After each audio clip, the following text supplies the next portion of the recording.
నేను నా 4th class లో ఒక చిన్న దొంగతనం చేశాను బ్రో.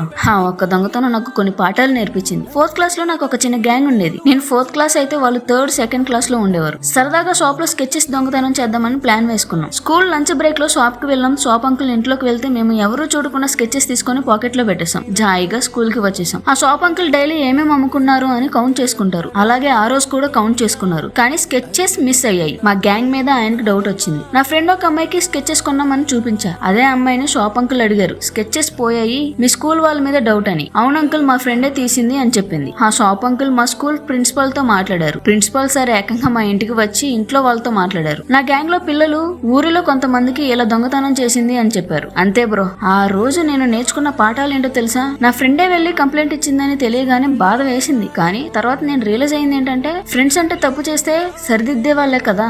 నేను చేసింది రైట్ అని అంటే అతను నిజమైన ఫ్రెండే కాదు కదా. ప్రిన్సిపల్ సార్ మా ఇంటికి వచ్చి చెప్పకపోయింటే నేను మళ్ళీ అలాంటి పని చేసేదాన్నేమో కదా. నా గ్యాంగ్ ఊరిలో వాళ్ళకి చెప్పినప్పుడు ఒక పర్సన్ నేను రోడ్ మీద వెళ్తుంటే వేరే పర్సన్ తో తను దొంగతనం చేసేది పెన్స్, బుక్స్ జాగ్రత్త అన్నారు. అది వినగానే నాకు ఏదోలా అనిపించింది బ్రో. చిన్నతనంలో సరదాగా చేసిన పని వల్ల ఇప్పటికీ కూడా దొంగతనం కానీ, అక్కడ మాటలు ఇక్కడ మాటలు అక్కడ చెప్పడం కానీ ఎక్సెట్రా ఎలాంటివి అస్సలు నేను చేయలేదు. చూసారా, కొన్ని నెగిటివ్స్ వల్ల మనం మన లైఫ్ లో ఏం పాఠాలు నేర్చుకుంటామో. Self respect is very important guys.